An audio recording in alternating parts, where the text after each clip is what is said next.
Pancasila dasar negara, rakyat adil makmur sentosa, pribadi bangsaku. Assalamualaikum warahmatullahi wabarakatuh. Waalaikumsalam warahmatullahi wabarakatuh. Sugeng Rayi Ngapirake. Selamat siang teman-teman, salam sejahtera bagi kita semua. Rahayu, rahayu, rahayu. Pada siang hari ini teman-teman, kita akan membahas bahwasanya kita telah menjalankan pesta demokrasi dengan baik. Dan ini sudah dimulai penghitungan suaranya, Mbak. Ya. Namun dengan demikian hasil atau reng-rengan yang telah ada itu menuai pro dan kontra. Ada beberapa pihak yang mengatakan bahwa ada kecurangan dan lain sebagainya. Jika ini terus-menerus dibiarkan, Mbah, maka akan merongrong persatuan dan kesatuan bangsa Indonesia yang telah susah payah pahlawan kita persatukan, yang susah payah oleh pendahulu-pendahulu kita.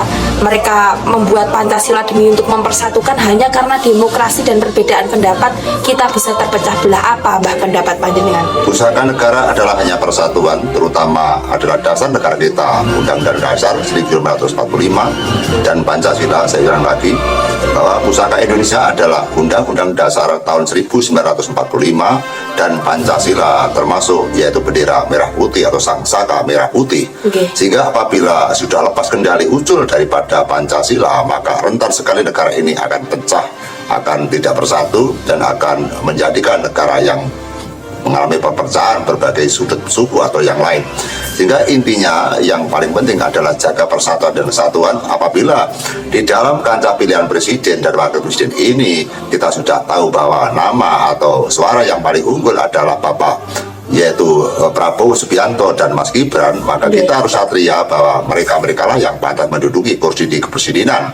Kita memang belum tahu jelas dan kepastiannya belum jelas karena penghitungan ini belum selesai, namun kita bisa membaca di seluruh daerah suara Prabowo Subianto dan Mas Gibran memang menggema sekali.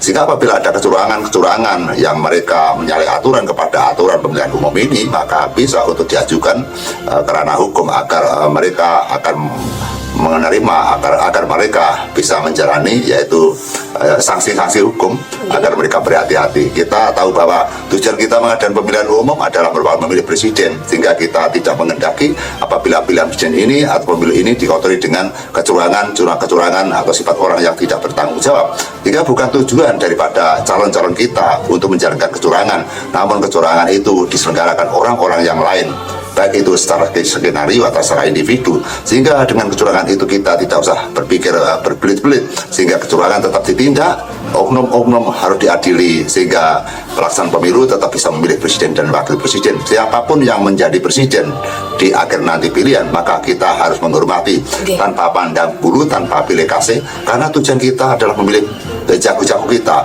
atau calon presiden kita dan wakil presiden, termasuk menteri dan yang lain-lain, agar negara ini cepat bisa menyelesaikan kesusahan. Kita susah sekali bahwa kita tahu bahwa di negara kita ini banyak sekali permasalahan, baik itu korupsi, narkoba, terus kemudian dengan sandang dan pangan yang masyarakat kita sangat susah sekali, seperti harga-harga sembako yang meliti seperti ini. Sehingga kita juga tidak perlu takut apabila adanya yaitu sembako yang sangat mahal, karena pemerintah pasti bijak akan bisa merendahkan, akan bisa mengatasi dengan berbagai permasalahannya. Yang penting kita bersatu agar negara ini bisa tercipta aman dan terkendali. Kita akan tercapai cita-cita warga negara kita, yaitu menerima kesemakmuran yang adil dan merata seluruh rakyat Indonesia. Itu yang paling penting, Mbak. Ya teman-teman, jadi itulah kita menghadapi demokrasi bukan hanya sekali dua kali dan sudah beberapa kali. Sehingga untuk demokrasi atau pemilihan umum pada tahun 2024 ini kami berharap setelah ada keputusan bahwasanya ada satu calon yang menang, maka kita sebagai warga negara harus menghormati, kita sebagai warga negara harus tetap tunduk patuh terhadap pemerintah demi kemajuan bangsa Indonesia. Bahkan ada tambahan lain? Yang jelas di dalam kita mempercayai dengan berbagai prediksi dari para sesepuh dan bini sepuh atau para pujangga bahwa di akhir tahun 2024 bahwa diadakan pemilihan umum atau memilih presiden, yang jelas mereka harus memiliki nama O, atau mereka sudah terdapat hitungan kudrat bahwa yang menjadi presiden harus memiliki nama atau kata yaitu sesuai dengan hitungan-hitungan Jawa. Apabila kita pikir, kita hitung 2024 itu apabila di total mendapat nilai 8, maka hitungan 8 yaitu jatuh pada hasta atau kita uraikan yaitu Eko, Dwi, Tri, Catur, Ponco atau Panca, Sat, Sabto, Hasto. Artinya yang ke-8 yang berbunyi hasto, ada kata-kata to, bisa disimpulkan bahwa ramalan itu yang akan menjadi presiden adalah yaitu yang memiliki nama to. Kita tahu yang memiliki nama to adalah Prabowo Subianto, sehingga itu sudah merupakan agenda kodrat yang harus tercipta bahwa di tahun 2024 adalah yang menjadi presiden yaitu Bapak Prabowo Subianto. Namun dengan demikian perhitungan perolehan tentang adanya suara-suara ini belum selesai. Kita tetap menunggu dan menunggu siapakah yang menjadi presiden, walaupun di dalam ramalan sudah disebutkan, dikudratkan bahwa Bapak Prabowo Subianto yang menjadi kepala negara. Namun kita hanya percaya bahwa Allah yang Maha Tahu, Allah yang akan menciptakan siapa yang menjadikan presiden di negara kita di tahun 2024 nanti, sehingga kita yakin bahwa semua yang ada di kehidupan ini ditentukan oleh Allah Subhanahu wa Ta'ala. Terima kasih. Ya teman-teman, cukup sekian dari kami, semoga ini bermanfaat bagi kita semua.